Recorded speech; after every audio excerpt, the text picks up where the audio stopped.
Hello बच्चों, तो आप सब कैसे हैं? उम्मीद करते हैं आप सब अच्छे होंगे। तो आप अपना पेपर दे दिए होंगे हिंदी का। कल 18 फरवरी को आपका मैथ्स का पेपर है और उस मैथ्स के पेपर के रिगार्डिंग मैं एक क्लास 10th के मैथ्स का वन शॉट रिवीजन कराऊंगा। इसमें कंप्लीट पैकेज आपको 15 चैप्टर का मिलेगा और उसमें मोस्ट इंपॉर्टेंट क्वेश्चन और उस पर ज्यादा फोकस PYQ और फार्मूला पर दिया जाएगा, क्योंकि अब वक्त बचा नहीं है, कुछ नहीं कर सकता। बस हम एक बार आपके नजरों से सारे फार्मूला को रिवाइज कराते हैं, उस पर लगेगा कि हाँ इस पर क्वेश्चन बताना चाहिए, मैं बताऊंगा जरूर, बने रहिएगा। और देखिए क्या है, सबसे पहले आपका फर्स्ट चैप्टर है रियल नंबर। तो रियल नंबर में 2-3 मेजर फार्मूला आता है जो काफी इंपॉर्टेंट है और उस पर क्वेश्चन बनता है। ऑब्जेक्टिव बने, सब्जेक्टिव नहीं बनता है, अर्थात 5 नंबर का नहीं बनता है, बट उस पर 2 नंबर और 1 नंबर का जरूर बनता है। और सबसे गहरी बात कि जिन बच्चों का आपका मैथ का सिलेबस पता नहीं होगा, तो मैं बता दूं कि आपको 100 ऑब्जेक्टिव मिलेंगे, 30 जो क्वेश्चन होंगे 2 नंबर का होगा जिसमें आपको 15 करना है, 100 जो क्वेश्चन होंगे ऑब्जेक्टिव का उसमें आपको 50 करना होता है, और 8 जो होंगे ना वे 20 नंबर, अर्थात उसमें जो 5-5 नंबर का ईच क्वेश्चन होगा उसमें 4 क्वेश्चन करना है, लॉन्ग क्वेश्चन यूं बोले तो आइए देखते हैं रियल नंबर के बारे में। तो आज एक्सप्लेनेशन का डे नहीं है, बस आपको फॉर्मूला मैं रिवाइज कराने आया हूं और उस पर इंपॉर्टेंट क्वेश्चन।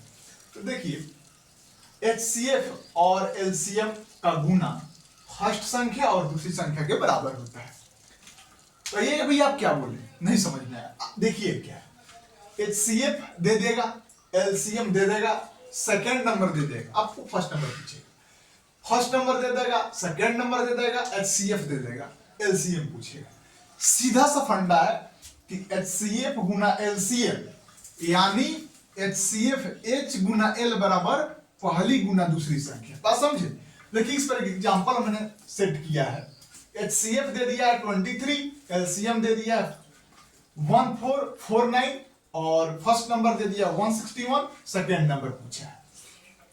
तो इसी फॉर्मेट पे आप आइए कि LCF कितना है जी 23 है और LCM कितना है 1449 है, इक्वल टू फर्स्ट नंबर कितना है 161 है, सेकेंड नंबर आपको पूछा है तो सेकेंड नंबर को आप सेकेंड कर लीजिएगा, सेकेंड नंबर लिख लीजिएगा, समझे?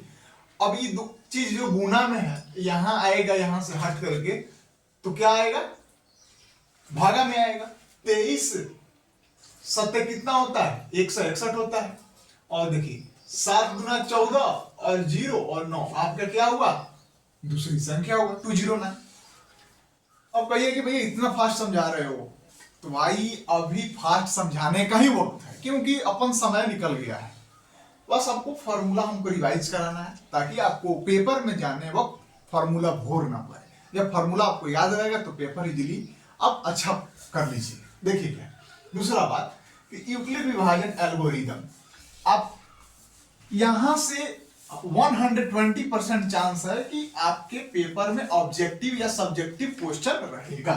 तो ए बराबर BQ प्लस R, जहां R इज जो होता है B से छोटा होता है और 0 के बराबर या बड़ा होता है। नहीं समझे? समझ लीजिए कि 0 और R और B के बीच रिलेशन होता है। देखिए आप भागा पढ़े होंगे, 2 में 9 से डिवाइड करना है तो 2 4 जा 8 होता है जी, 1 आया रिमाइंडर। तो ये क्या है, कोसेंट है जिसको आप लोग भागफल बोलते हैं। 1 क्या है, रिमाइंडर है। 2 क्या है, डिवाइजर है, इसको आप लोग भाजक बोलते हैं। 9 क्या है, डिविडेंड है। तो डिविडेंड बराबर यानी 9 बराबर 4 इंटू 2 जोड़ कितना 1 आया कि नहीं आया, LHS is equal to RHS। इस पर एक क्वेश्चन है 135 और 225 का HCF यूक्लिड विभाजन पेपर में आएगा, ये फैक्टर विधि द्वारा या यूक्लिड विभाजन प्रमेयिका द्वारा। तो यूक्लिड विभाजन प्रमेयिका द्वारा जब आएगा पेपर में तो ए बराबर बी क्यू प्लस आर आपको मालूम होना चाहिए। तो देखिए इसमें ये क्वेश्चन है, आप इस पर करिएगा इसको क्वेश्चन को और कमेंट में जरूर बताइएगा। अब पढ़ेंगे हम सेकेंड चैप्टर पॉलिनोमियल के बारे में। आइए देखते हैं कि पॉलिनोमियल क्या है।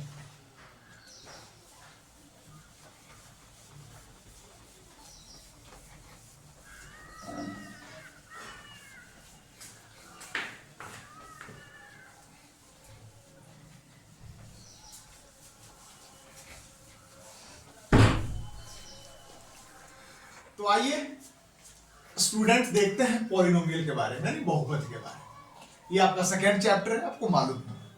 तो द्विघात बहुपद में देखिए बहुत बच्चों को नहीं पता होगा कि बाबू ये जो px है ना, जो इस ब्रैकेट के अंदर में x के सापेक्ष, तो यहां x दिख रहा है, यहां y रहता तो y दिखता, यानी कोफिशिएंट जो है a b c है, यहां कुछ नहीं तो 1 है।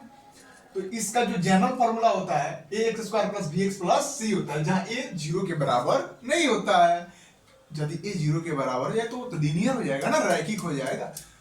तो अपन देखेंगे क्या कि द्विघात के लिए जो पावर रहेगा ना x का a के सापेक्ष वो 2 होना चाहिए। जब 3 हो जाए, देखिए ना जी यहां 3 है तो त्रिघात, तो इसका अल्फा बीटा गामा रूट्स आएंगे। इसमें जो है द्विघात है तो अल्फा बीटा रूट आएगा। तो इसमें सबसे इंपॉर्टेंट होता है सम ऑफ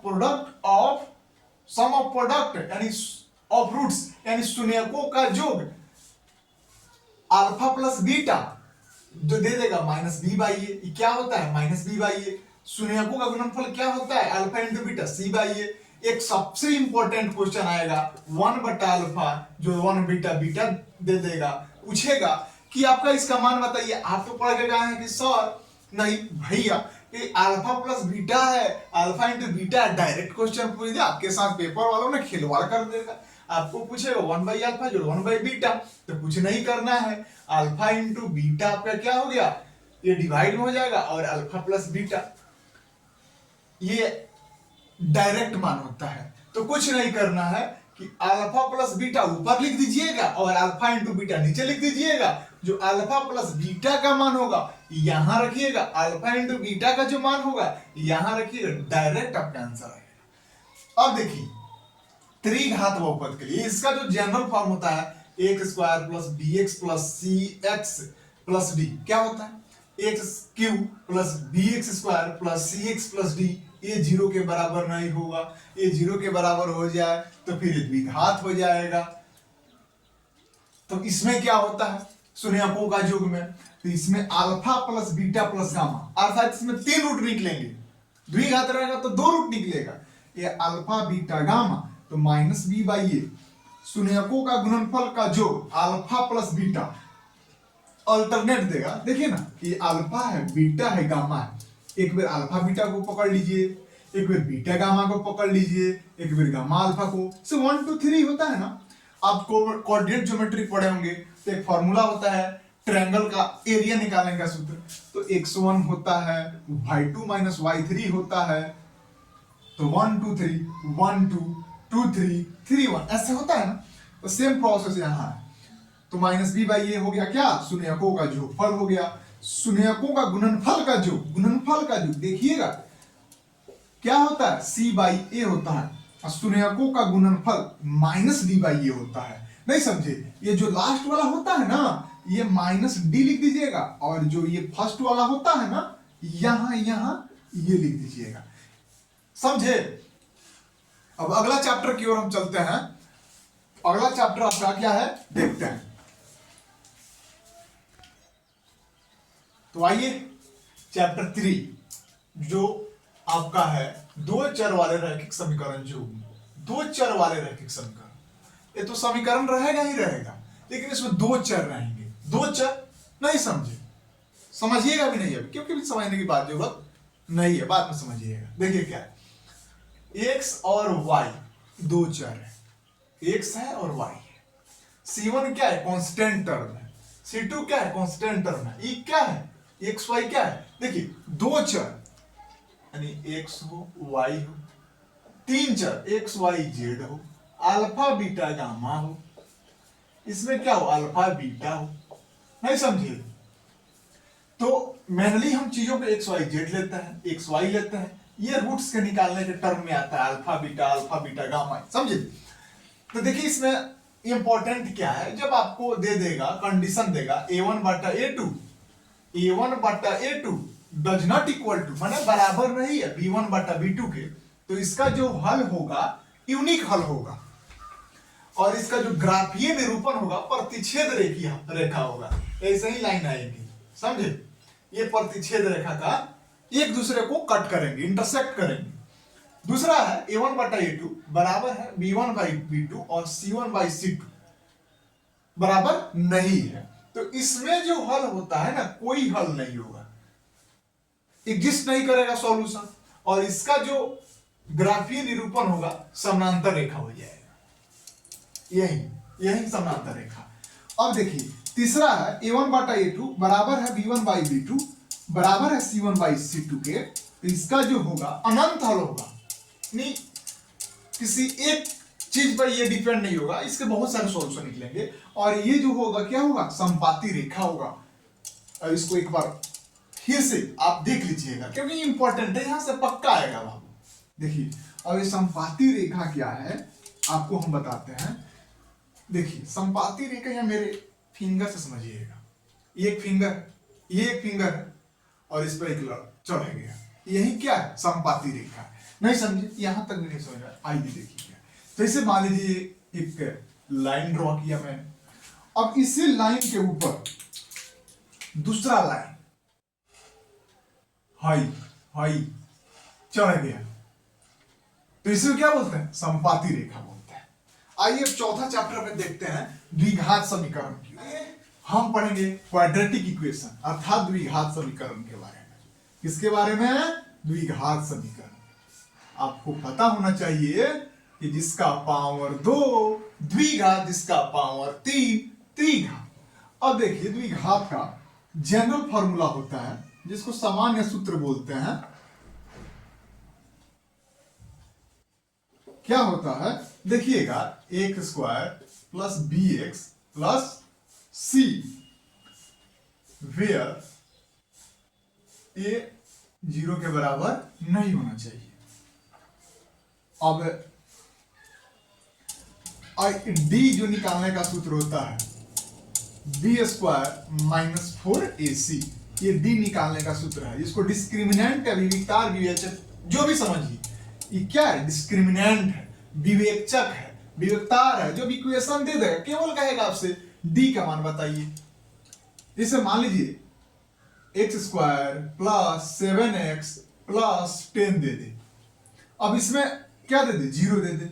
अब आपसे पूछे कि डी का मान निकालिए, तो डी का मान कैसे निकालिएगा, बी स्क्वायर माइनस 4ac। अब आपको ए और सी और बी पता होना चाहिए, तो ई क्या है जी, नहीं कुछ है तो यहाँ एक है, ए का मान क्या है ऐसे लिख लीजिएगा अच्छा से, एक है। बी का मान क्या है जी 7 है, यहाँ माइनस रहता, मान लीजिए यहाँ माइनस रहता तो -7 लिखते, प्लस है तो +7, और सी का मान क्या है 10 है। तो बी का मान निकालने के लिए तो बी का स्क्वायर यानी 7 का स्क्वायर माइनस 4 गुना 1 गुना 10, 10 चौका 40 और 7 सत्ते 49, कितना आया जी 9 आया। ये क्या है डी का मान है। तो इसी तरह हम सारे चीजों को इसमें बारी बारी से देखेंगे।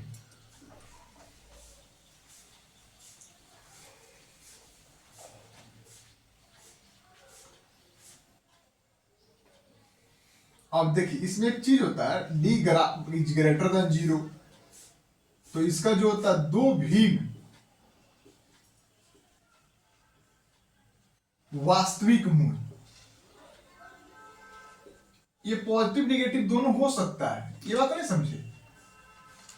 पहले का दूसरा में जब डी 0 के बराबर हो जाए तो दो समान वास्तविक मूल, दो समान वास्तविक मूल। तीसरा है जब d 0 से छोटा हो जाए कोई वास्तविक मूल नहीं, ये इमेजिनरी बनेगा, कोई वास्तविक मूल नहीं समझे?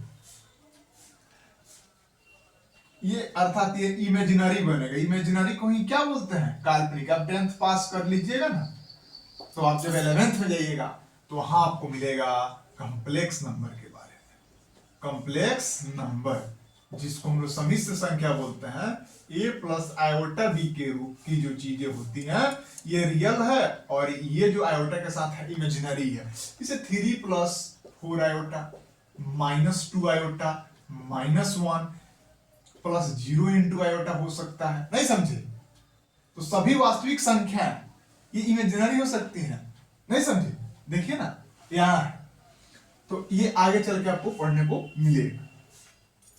अब आगे हम चलते हैं, यहां तक तो हो गया d ग्रेटर देन 0 दो भिन्न वास्तविक मूल, d इज इक्वल टू तो दो समान वास्तविक मूल, d इज लेस देन 0 कोई वास्तविक मूल नहीं।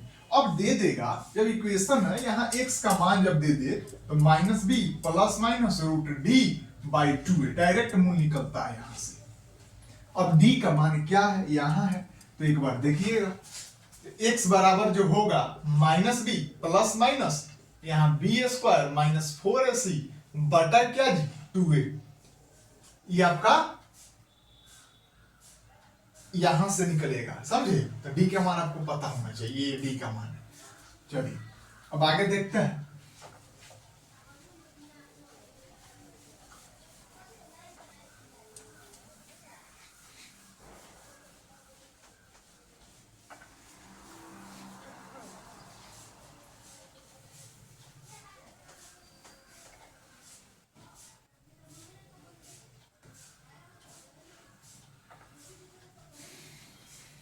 यहाँ आपने पढ़ा होगा मूलों का जो alpha plus beta minus B by a, इसको क्या बोलते हैं? सम ऑफ रूट्स बोलते हैं। इसको क्या बोलते हैं? सम ऑफ रूट्स, यानी मूलों का जोड़। और इसको क्या बोलते हैं? Alpha into beta C by A, product of roots. Roots यानी मूलों का गुणनफल, मूलों का जोड़फल, समझे? तो ये होता है, ये होता है। इसका जनरल फॉर्म होता है जो आपको दे देगा, जनरल फॉर्म। अब कहिएगा भैया जनरल फॉर्म, तो देखिए इक्वेशन दे देगा, मान लीजिए इक्वेशन यहां दे दिया। अब आपको अल्फा प्लस बीटा भी निकालिए, अल्फा इंटू बीटा भी निकालिए। अब कहेगा कि इसका जनरल फॉर्म ई दे देगा, ई दे देगा, आप यहां सेटिस्फाई कराइए। यानी इक्वेशन को आप पहले आप निकालते थे, पहले इक्वेशन दे देता था, तो ये अल्फा प्लस बीटा प्लस पूछता था, अल्फा इंटू बीटा पूछता था। लेकिन इसका उल्टा जब पूछने लगेगा कि अल्फा प्लस बीटा दे दे, अल्फा इंटू बीटा दे दे, तो इसके लिए क्या होता है? X square minus alpha plus beta into x, नहीं समझे? या ऐसे भी कर सकते हैं, प्लस अल्फा इंटू बीटा बराबर 0, यहां एक्स दे दीजिएगा। अब आगे जहां से 5 नंबर बनते हैं, एपीजी, एपी के बारे में पढ़ना है। देखिए क्या है एपी भी समझिए। उसके बाद छठा नंबर जो है ट्रायंगल है। तो ट्रायंगल काफी इंपॉर्टेंट टॉपिक है जहां से 5 नंबर बनते हैं।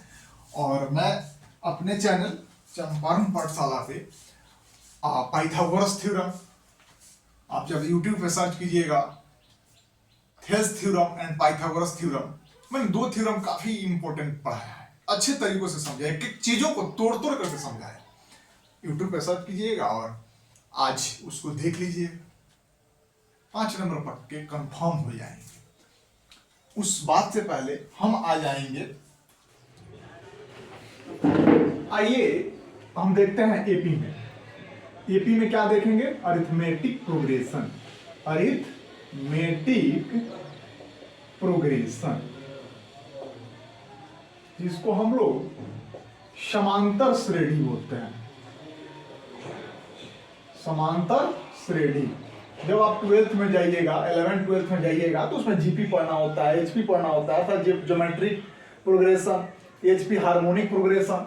लेकिन आप क्लास 10th में है तो एपी पढ़ना पड़ेगा। आइए देखते हैं, इसमें सूत्र है, देखिएगा क्या है, एन बराबर a plus n minus 1 into d. देखिए डी बराबर A2 माइनस A1। अब देखिए, अब Sn बराबर n बाई 2a प्लस में n माइनस 1 इंटू डी। एक और सूत्र होता है Sn का, n by 2a plus a। अब बताइए कि कहिएगा भैया n क्या होता है? n अंतिम पद होता है, लास्ट टर्म होता है। क्या होता है? n क्या होता है? लास्ट टर्म होता है। a क्या होता है? प्रथम पद होता है, फर्स्ट टर्म होता है। n क्या होता है? पदों की संख्या होता है।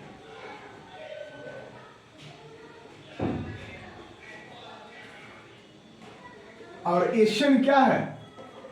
ये सम है, nth टर्म का सम है, sum of nth term, nth term, n पदों की संख्या का जो ये होता है। अब एग्जाम्पल के माध्यम से समझिएगा कि मान लीजिए ये 5 है, ये 8 है, ये 11 है, 13 है, 17 नहीं 16 है और डॉट डॉट डॉट। तो ये चीज बताइए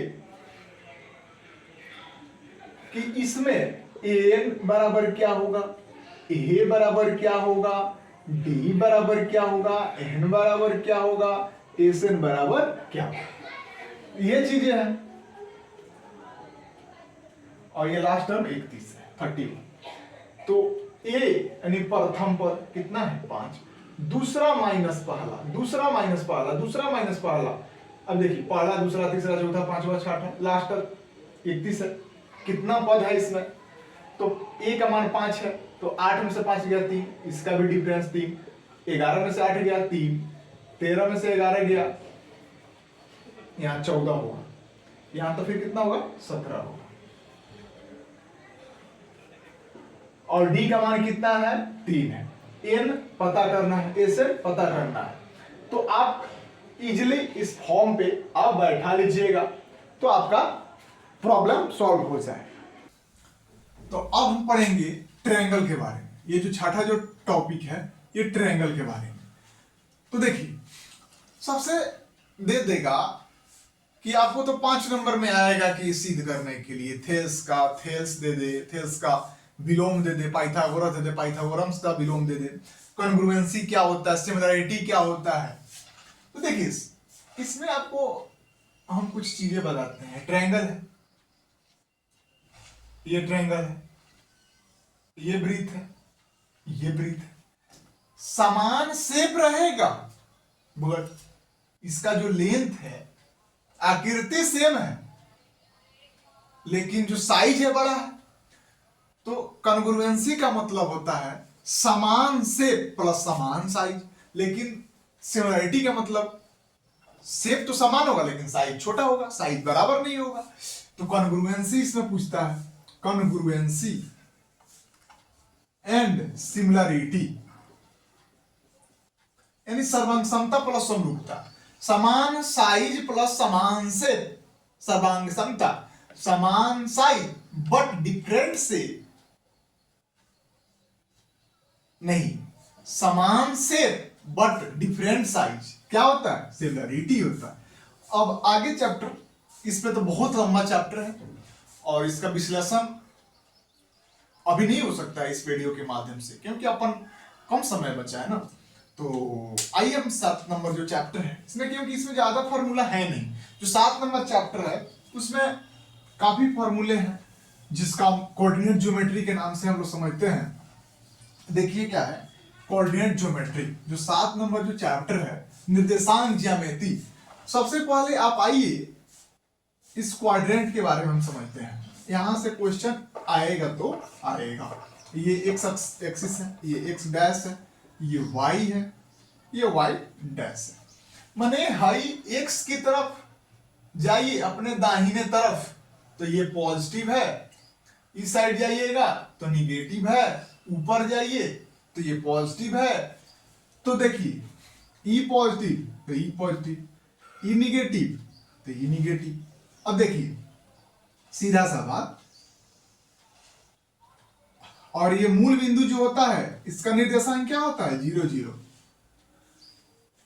तो फर्स्ट क्वाड्रेंट में जो चीजें होती हैं प्लस प्लस होती हैं, माइनस प्लस होता है, ये माइनस माइनस होता है, ये प्लस माइनस होता है। नहीं समझे? यानी जो एक्स एक्सिस है और वाई एक्सिस तो ये तो है, तो ये प्लस और ये प्लस, तो ये प्लस प्लस, ये प्लस तो है लेकिन ये क्या है? माइनस है। तो हम एक्स एक्सिस की तरफ चलेंगे, पहले एक्स आता है ना उसके बाद वाई, तो पहले एक्स को लिख दिए उसके बाद वाई को लिखे, एक्स को लिख दिए वाई को लिखे, एक्स को लिख दिए वाई को लिखे। तो यहां एक्स क्या है? प्लस है, तो और वाई क्या है? ये भुज है, इसको भुज बोलते हैं, इसको कोटि है। ये एक्स वाई दे देगा तो इसको एक्स को भुज बोलेंगे, वाई को कोटि बोलेंगे। ये भुज है, ये क्या है? कोटि है। तो यहां फर्स्ट क्वाड्रेंट में प्लस प्लस, सेकंड में माइनस प्लस, थर्ड में माइनस माइनस, और फोर्थ में क्या होता है? Plus minus. यहां तक चीजें समझ में आई? अब देखिए इसमें जो होता है, जो मूल बिंदु का निर्देशांक क्या होता है? 0 0 होता है। इसमें डिस्टेंस फॉर्मूला होता है, दूरी सूत्र क्या होता है? x2 माइनस x1 का whole square, x2 minus x1 का होल स्क्वायर जोड़ y2 माइनस y1 का होल स्क्वायर। अब देखिए, अब उसके बाद सेक्शन फॉर्मूला होता है, विभाजन सूत्र बोलते हैं। तो m1 देखिए चीज है, मान लीजिए ये लाइन सेगमेंट है, ये दो पार्ट में कटेगी, m और n में इसका जो नियामक है और इसका जो नियामक है, ये x2 है और y2 है, इसका जो है x1 है और y1 है। और मूल बिंदु का निर्देशांक जो पूछता है डायरेक्ट एक्स स्क्वायर जोड़ वाई स्क्वायर होता है। जैसे यहाँ 5 6 दे दे, 3 4 दे दे, तो 3 का स्क्वायर 9, 4 का स्क्वायर 16, इसका स्क्वायर रूट निकालिएगा तो 9 16 कितना होता है जी? 25 होता है। क्या हो जाएगा? 5 हो जाएगा, पहले का सूत्र। अब देखिए मध्य बिंदु का निर्देशांक पूछेगा तो सेक्शन फॉर्मूला, तो m और n, तो m1 x2, m1 और m2 में करें, m1 x2 जोड़ m2 x1, m1 plus m2 coma m1 y2 जोड़ m2 y1 बट्टा m1 प्लस m2। ये होता है x, ये क्या होता है y। अब दे देगा मध्य बिंदु का, तो x1 जोड़ x2 y2, y1 जोड़ y2 y2। ये क्या होता है? मध्य बिंदु का निकालने का सूत्र होता है, मध्य बिंदु, मिड पॉइंट, मिड पॉइंट यहां का। नहीं समझे? x1 जोड़ x2 y2, y1 जोड़ y2 y2। पहला सूत्र इसको याद कर लीजिए, दूसरा ये है, दूसरा ये है, तीसरा ये है, ये चौथा है, समझे? और ये प्लस प्लस, ये माइनस माइनस, माइनस माइनस, ये प्लस माइनस। अब सबसे इंपॉर्टेंट टॉपिक जिससे आप डरते हैं वो क्या है? थोड़ा सा पानी पी लिया जाए अपन।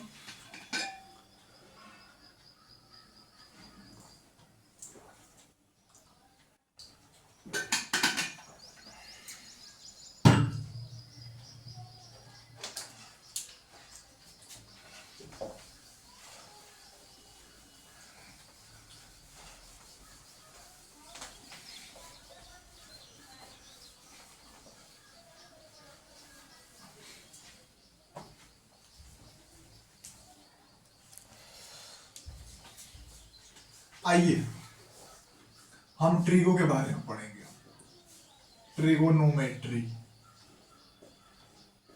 जिसको हम लोग बोलते हैं त्रिकोणमिति। 8 नंबर और 9 नंबर चैप्टर होता है एप्लीकेशन ऑफ डेरिवेटिव।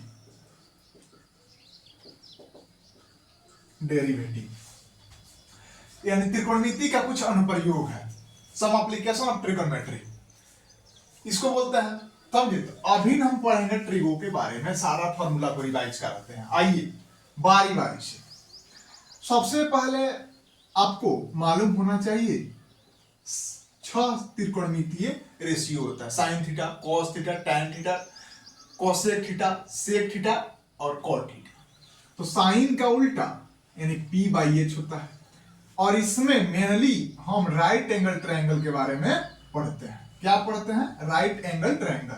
तो ई आपका क्या है? इस एंगल के सापेक्ष, इस एंगल के सापेक्ष ई क्या होता है जी? पी होता है।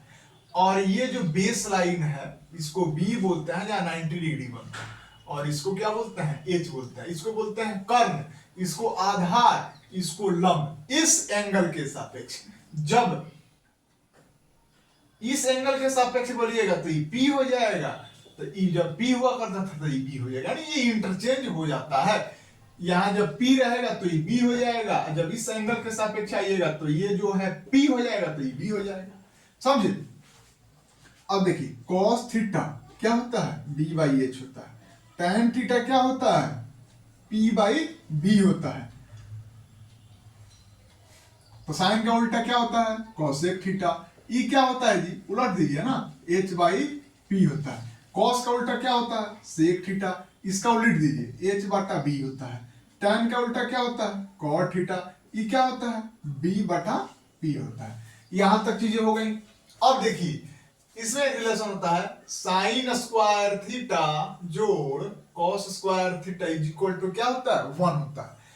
ये पहला सूत्र। दूसरा sec square theta minus tan square theta बराबर क्या होता है? 1 होता है। तीसरा कोसेक स्क्वायर थीटा माइनस क्या होता है? कॉट स्क्वायर थीटा बराबर क्या होता है? 1 होता है। अब आप रट के जाइएगा, ये है अब पेपर में क्या आएगा? Sec square theta minus tan square theta बराबर 1। अब आपको कहेगा कि सेक स्क्वायर थीटा माइनस 1 बराबर व्हाट? तो जब तक हाई सेक और टैन में जो रिलेशन है आपको जब तक याद नहीं रहेगा, क्या ये बना पाइएगा? नहीं बना पाइए। तो सेक स्क्वायर थीटा ये जो बराबर के राइट हैंड साइड था लेफ्ट में आएगा, तो ये प्लस में था तो ये माइनस में था। ये जो चीजें माइनस में थी तो यहाँ क्या आ जाएंगी? प्लस में आएंगे। बात समझे कि नहीं समझे? समझे। अब देखिए ऐसा ही इसे होता है, कोसेक दे देगा, cosec square theta minus cot square theta बराबर 1 होता है। अब आपसे पूछ देगा कॉट स्क्वायर थीटा बराबर क्या होता है? तो कोसेक स्क्वायर थीटा माइनस 1 होता है। समझे? अब देखिए सबसे इंपॉर्टेंट, आइए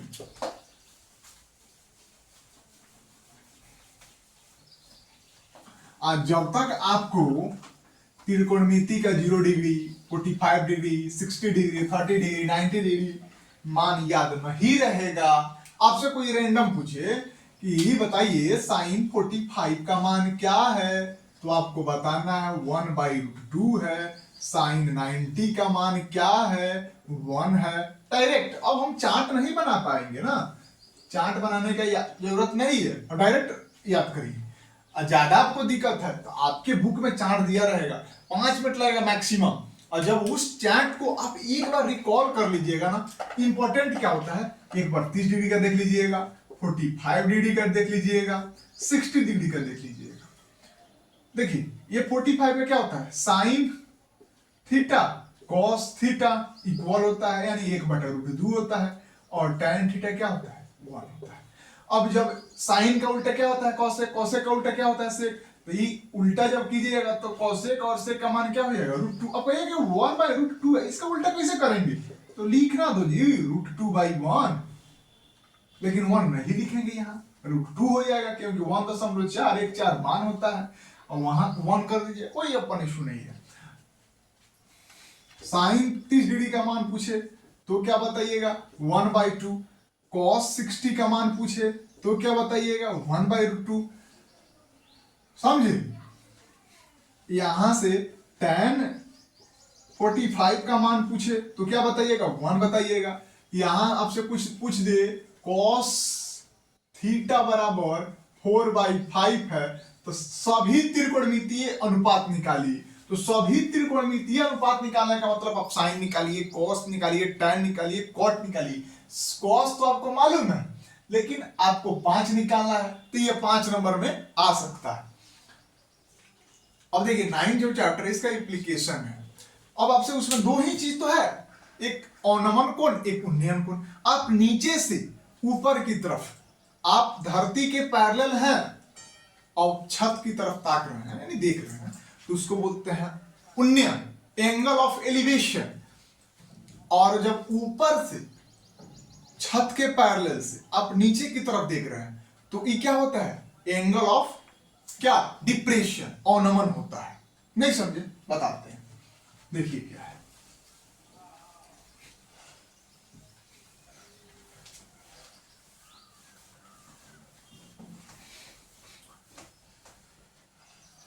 मैं क्या बोला, मैं बोला कि ये जो 9 चैप्टर है इसमें आपको क्या पढ़ना है, एंगल ऑफ एलिवेशन, उन्नयन के बारे में। उन्नयन, उन्नयन, angle of elevation, angle of elevation और angle of depression, angle of depression. तो एंगल ऑफ उन्नयन का मतलब होता है उन्नयन कोण, एंगल ऑफ एलिवेशन का, एंगल ऑफ डिप्रेशन का मतलब क्या होता है, अवनमन कोण। मान लीजिए आप यहां हैं, ठीक है, आप यहां हैं,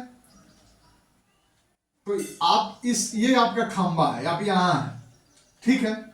तो ये चीजें हैं कि ये जो H है, H हमेशा रहेगा, P जो है इंटरचेंज होता है, P और B क्या होता है, चेंजेबल होता है। तो यहां से आप चीज को यहां देख रहे हैं, तो ये तो यहां हो गया, यहां देख रहे हैं, यहां से आप चीजों को यहां देख रहे हैं, क्या है, सन है, ये क्या है, सन है, ये हो गया। लेकिन जब इस फिगर को जब यहां से अब चीजों को यहां देखिएगा तो यहां कौन बनेगा, ना कि यहां, समझे।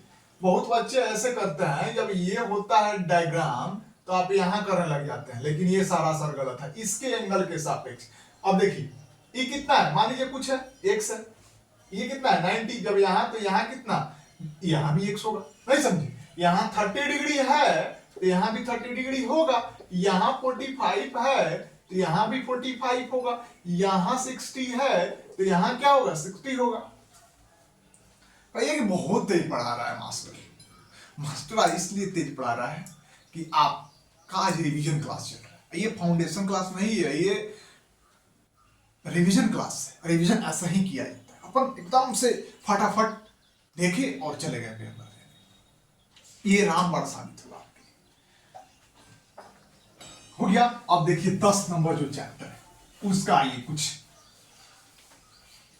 निपटारा करते हैं, उससे कुछ सॉल्यूशन देखते हैं।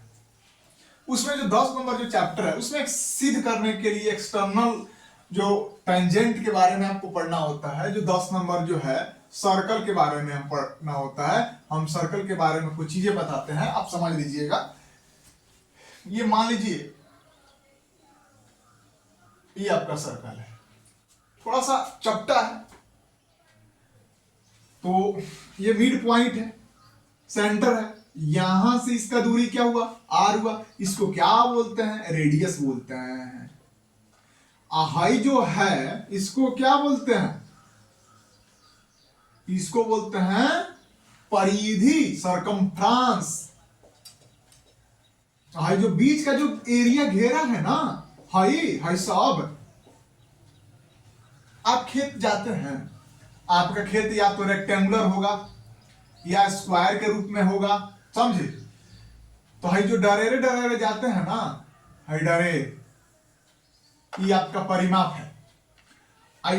डरेर के अंदर जो गेहूं का भी सीजन चल रहा है, मक्का का सीजन चल रहा है, ये जो लगा हुआ है लेंथ और ब्रेड्थ, ये जो चीजें हैं ये एरिया है। अब ये तो रेक्टेंगल के शेप में था, अभी मान लीजिए स्क्वायर के शेप में है। डरेरे डरेरे गए, चारों कोण गए, ये है तो ये समझे। लेकिन हमेशा ये देखने को नहीं मिलता है कि खेल आपका स्क्वायर के फॉर्मेट में, हमेशा ये तो रेक्टेंगुलर मिलेगा। मतलब एक एग्जाम्पल दिए हैं, ओरिजिनली होता नहीं है, समझे। यह है। अब आपको पूछेगा, अब इसमें दे देगा वृत्त का एक छोटा, ये कट काट कर दिए तो ये अर्धवृत्त हो गया, ये अर्धवृत्त है, ये क्या है, रेडियस है। अर्धवृत्त का परिमाप पूछ देगा, अर्धवृत्त का क्षेत्रफल पूछ देगा। तो सबसे पहले हम वृत्त का क्षेत्रफल देखेंगे, वृत्त का परिमाप देखेंगे। r बराबर क्या होता है, d/2 होता है। d क्या होता है, ये जो पूरा लेंथ है 2r, जिसको हम लोग क्या होता है, डायमीटर, व्यास। व्यास जो होता है त्रिज्या का क्या होता है, दुगुना होता है। रिलेशन पूछता है, r बराबर d/2। रेडियस होता है व्यास का आधा होता है, लेकिन जो व्यास होता है त्रिज्या का क्या होता है, दुगुना होता है। अब यहां पूछ देगा कि आप बताइए रेडियस तो आप निकालिए, अब आपसे पूछ दे एरिया क्या होता है जी, तो एरिया के लिए हम बताते हैं क्या, सर्कल का एरिया, एरिया क्या होता है बताइए, पाई आर स्क्वायर। क्या होता है, पाई आर स्क्वायर होता है क्या, सर्कल का एरिया। अब देखिए, अब इसका जो परिधि पूछ दे, सरकमफ्रांस, तो ये क्या होता है, 2 पाई आर होता है। यही तो बेसिकली चीज है। एरिया यानी क्षेत्रफल, ये क्या होता है, परिधि, 2 पाई आर स्क्वायर। यही में अर्धवृत्त जब पूछ दे, ये अर्धवृत्त पूछ दे तो 1/2 पाई आर स्क्वायर ये होता है क्या, तो एरिया होता है। अब देखिए, ये मान लीजिए अब भाई टेंजेंट है, भाई क्या है, टेंजेंट है भाई, ऊपर जो सतह पकड़ता है ना, ये जो खींच रहे हैं लाइन, ड्रा करते हैं ऊपरी सतह से, ये क्या है, सब टेंजेंट है। एक वृत्त पर बहुत सारी टेंजेंट खींची जा सकती हैं, देख रहे हैं। तो इसी टेंजेंट के ऊपर आपको एक फॉर्मूला देखने को मिलता है, उसमें थ्योरम होता है जो सिद्ध करने को होता है, लेकिन आजकल वो ट्रेंडिंग में नहीं है। और 11 जो चैप्टर है आपका वो रचना है, समझे। तो रचना तो आप या तो रचना कीजिए या थ्योरम कीजिए, तो रचना तो आप पढ़े होंगे। चौथा जो है, इसमें जो 12 नंबर जो चैप्टर है, वृत्त से संबंधित क्षेत्रफल है। वृत्त से संबंधित क्षेत्रफल, जिसमें आपको शंकु का क्षेत्रफल क्या होता है, बेलन का क्षेत्रफल क्या होता है, बेलन का। तो देखिए, इसमें सबसे पहले बेलन पढ़ेंगे हम। तो बेलन का पोस्टमार्टम फाउंडेशन क्लास में होता है, आप समझ लीजिए बेलन का क्षेत्रफल क्या होता है। बेलन का क्षेत्रफल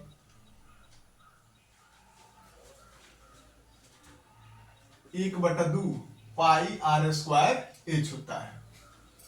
ये क्या होता है, केवल पाई आर स्क्वायर होता है, समझे। बेलन का, अब बेलन का सी ए से होता है, बेलन का टी ए से होता है, टोटल सरफेस, कर्व सरफेस। तो ये क्या होता है, 2 पाई आर एच होता है, 2 pi r into r plus h होता है। इसको टी ए से बोलते हैं टोटल सरफेस एरिया, इसको सी ए से बोलते हैं कर्व सरफेस एरिया। अब देखिए, अब शंकु में क्या होता है, शंकु का छिन्नक का क्षेत्रफल पूछता है, गोला का पूछता है, अर्धगोला का पूछता है। गोला का जो आयतन होता है 4/3 पाई आर क्यू होता है, उसका जो टोटल सरफेस एरिया होता है वो 4 पाई आर स्क्वायर होता है। गोला का क्या होता है, 4 पाई आर स्क्वायर। लेकिन शंकु का जो वॉल्यूम होता है, ये जो बेलन का जो वॉल्यूम है, आयतन होगा यहाँ 1/3 पाई आर स्क्वायर एच होता है। इसका जो सी ए से होता है पाई आर एल होता है। एल क्या है, तिर्यक ऊंचाई है। एल बराबर क्या होता है, एच स्क्वायर जोड़ आर स्क्वायर, समझे। और टी ए से जो होता है पाई आर एल प्लस आर होता है। एल स्क्वायर बराबर एच स्क्वायर जोड़ आर स्क्वायर। एल बराबर क्या होता है, एच स्क्वायर जोड़ आर स्क्वायर, ये होता है। अब देखिए अर्ध गोला का पढ़िएगा, गोला का पढ़िएगा, गोला का जो वॉल्यूम होता है 4/3 पाई आर क्यू होता है। गोला का टी से क्या होता है, total surface area 4 pi r square होता है। अर्ध गोला का पढ़िएगा तो उसका जो वॉल्यूम होता है 2/3 पाई आर क्यू होता है। कर्व सरफेस एरिया पूछिएगा नहीं, वक्र पृष्ठीय क्षेत्रफल, ये वक्र पृष्ठीय क्षेत्र बोलते हैं बेलन का। तो ये क्या होता है 2 पाई आर स्क्वायर होता है, और टी से संपूर्ण पृष्ठीय, इसको 3 पाई आर स्क्वायर होता है। ये चीजें हैं। 13 नंबर में जो है शंकु का जो छिन्नक हो, ये सब निकालने के लिए आता है। 13 नंबर चैप्टर क्या है, ये छिन्नक से संबंधित क्षेत्रफल निकालने को होता है कि छिन्नक का क्षेत्रफल क्या होता है, ये सारा चीजें। 14 नंबर में आपका स्टैटिक्स है। स्टैटिक्स में माध्य माध्यिका बहुलक, जिसमें माध्य का फॉर्मूला क्या होता है, माध्यिका का क्या होता है। हमने क्या क्या पढ़ लिया है, कंप्लीट 12 चैप्टर पढ़ लिया है, सारे इंपॉर्टेंट फॉर्मूला हमने पढ़ा है, और उस फॉर्मूला के माध्यम से सारी चीजों को हमने बताया है। अब ये जो चैप्टर है सांख्यिकी, जिसको स्टैटिक्स बोलते हैं, ये आपके पेपर में काफी इंपॉर्टेंट रोल प्ले करता है। और ये जो प्रोबेबिलिटी है, इसको प्रायिकता बोलते हैं। इसमें कुछ चीजें हैं और इसमें कुछ चीजें हैं, जानेंगे और फिर स्टार्टअप आया बोलेंगे क्या है। देखिएगा, सबसे पहले हम पढ़ेंगे माध्य, सभी प्रेक्षणों का योग बटा सभी संख्या, सभी प्रेक्षणों की संख्या। उसके बाद माध्यिका को समझेंगे, बहुलक को समझेंगे, उसके बाद प्रायिकता के बारे में समझेंगे। मान लो मेरे पास 5 है, 2 है, 3 है, 4 है, 9 है। कितनी संख्या है, 1 2 3 4 5 9 4 13 3 16 2 18 5 23। तो इन सभी प्रेक्षणों का जो कितना हुआ जी, तो मैंने क्या बताया 23। कितना है 1 2 3 4 5, क्या हुआ 5, क्या होगा 4.6। अब देखिए एक चीज बताते हैं, जब 23/5 हो ना, तो आप इस चीज को 2 गुना कर दीजिएगा, 23 गुना 46। अब यहां पॉइंट डाल दीजिएगा, समझे, तो 4.6 आपका क्या आएगा, आपका माध्य आएगा। अब दे दे, यहां भी दे सकता है कि यहां दे दे 2 3 8 4 3, तो क्या होगा, तो 2 3 5 8 13 4 17 3 20 लिख दीजिए। सभी को जोड़िए, कै गो संख्या है, भागा दीजिए 1 2 3 4 5, तो 5 से भागा दीजिए, कितना आएगा 4 आएगा। ये आपका माध्य था। माध्यिका का सूत्र होता है L plus n/2 minus CF/F गुना H। डायरेक्ट आपको फॉर्मूला दे देगा, पूछेगा ये माध्य है कि माध्यिका का फॉर्मूला है कि ये क्या है, तो मिलान करने की दे सकता है ना। तो ये क्या है, माध्यिका का सूत्र है L plus n/2 minus CF/F गुना H। अब देखिए मोड का L plus F1 minus F0 2F1 minus F0 minus F2 गुना H। तो ये क्या है, बहुलक का है। अब इसमें एक रिलेशन होता है 3 माध्यिका बराबर 2 माध्य जोड़ बहुलक। 3 माध्यिका 3 median is equal to 2 mean plus mode. समझे कि नहीं समझे, बात समझ में आई कि नहीं आई? ये भैया अब तो नहीं समझ में आया तो अब छोड़ दो ना भाई, इस वीडियो को देखो, जाओ पेपर करो, अब आओ ऑब्जेक्टिव क्लियर करो और सब्जेक्टिव क्लियर करो। ये हो गया। अब प्रायिकता, तो प्रायिकता आपने सिक्का देखा होगा, कॉइंस, तो आप जब टॉस करते हैं तो 2 प्रोबेबिलिटी बनती है, 2 पॉसिबिलिटी बनती है, एक हेड की एक टेल की। आपने लूडो खेला होगा जिसमें ये जो गोटी होता है ना, वो 1 2 3 4 5 6 करके, तो उसकी जो पॉसिबिलिटी है 6 है। ताश देखा होगा ना, ताश जो अक्सर हम लोग मानते हैं, जो हम लोगों का एक पावन त्योहार बिहारियों का, छठ के पहले दीपावली आता है और उसमें एक दिन पहले चतुर्दशी के दिन वो लोग कुछ उसको खेलते हैं और वो ताश में 52 पत्ते होते हैं, 4-4 करके होता है, 13 क्या होता है, इक्का होता है, 1 2 3 करके इक्का, बसहा, बीबी कुछ करके होता है, उसमें गुलाम और 9 4 उस पर लिखा रहता है। तो उसकी जो प्रोबेबिलिटी है, पूरे पत्तों की संख्या कितनी है 53, उसमें कौन कौन से डिजिट है, 13 है, तो 13 बटा 52 यानी 1/4। तो हेड, अब देखिए ये प्रायिकता का अनुकूल परिणामों की संख्या बटा संभावित परिणामों की संख्या, अनुकूल और संभावित क्या आ सकता है। अभी प्रायिकता का जो मान होता है 0 और 1 के बीच होता है, समझे।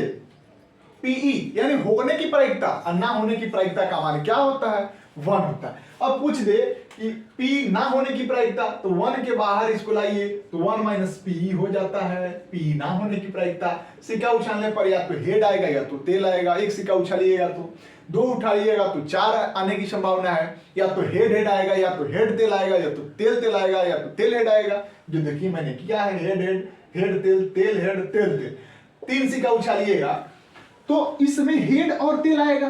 4 कोई बोले 4 सिक्का उछालने की तो 2 लिख दीजिएगा, क्योंकि ये परिणाम है, 2 का पावर 4 कर दीजिएगा, 3 लिख दीजिएगा। ये पावर, तो परिणामों की संख्या कितनी है, मैक्सिमम कितना परिणाम आ सकता है, 2, या तो हेड आएगा तो तेल आएगा, तो उसका पावर 2 कर दीजिए, और 3 सिक्का को उछालना है तो 3 पावर कर दीजिए।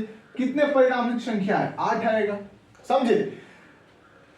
ये सारा चीज था। और आपको घन घनाभ के बारे में पढ़ना होगा ना, आप पढ़े होंगे क्यूबाइड, तो घन का सूत्र क्या होता है, घनाभ का सूत्र क्या होता है, घन का वॉल्यूम क्या होता है, सी से क्या होता है, टी से क्या होता है, विकर्ण क्या होता है, इन सारी चीजों को बारी बारी से समझते हैं। देखिए क्या एक अलग चीज है,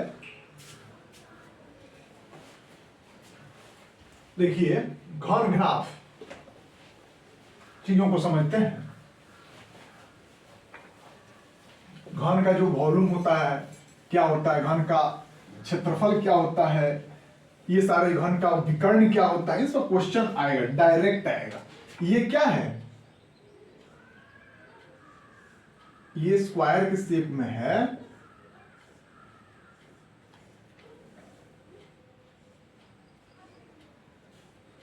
ये क्या है, घन है, तो ये एल है,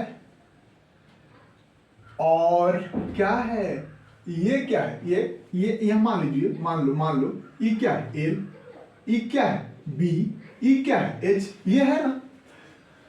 तो इसमें शीर्ष कितने होते हैं, फेस कितने होते हैं, एज कितने होते हैं, ये सारी चीजों को पढ़ेंगे आप।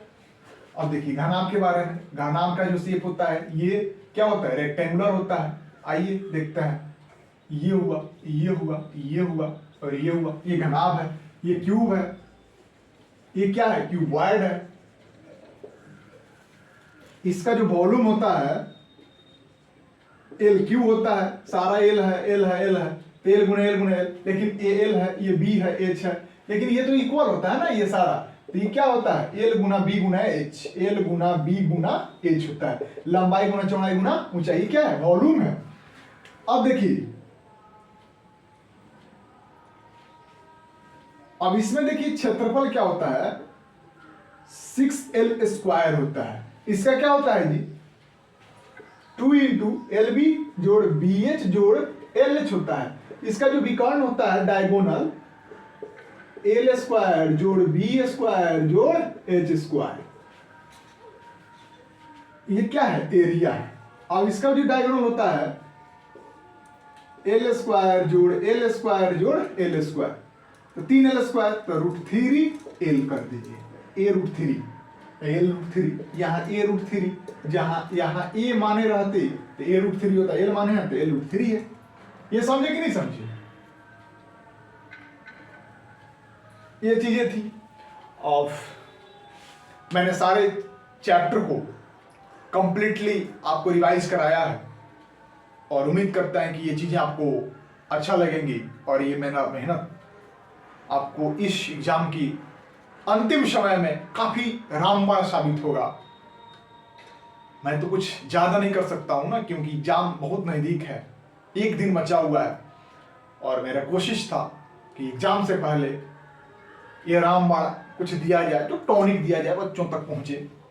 मैंने अपना एफर्ट डाला है और फिर मिलते हैं अगले एपिसोड में। तब तक के लिए अपना ख्याल रखिए, अपनों का ख्याल रखिए, और आपको बहुत बड़ी बिगेस्ट लॉन्चिंग मिलेगा बहुत ही जल्द।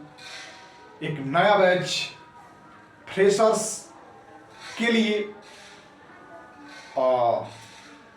जल्द ही रिवील होगा। दिल थाम के रखिएगा, अपने दोस्तों में शेयर कीजिएगा, और मेरे द्वारा पढ़ाया गया चीज़ें आपको कहाँ तक समझ में आती है कमेंट में ज़रूर बताइएगा। मेरा टीचिंग स्टाइल कैसा है ये चीज़ें बताइएगा। और तब तक अपनों का ख्याल रखिएगा, अपना ख्याल रखिएगा। फिर मिलते हैं। जय हिंद।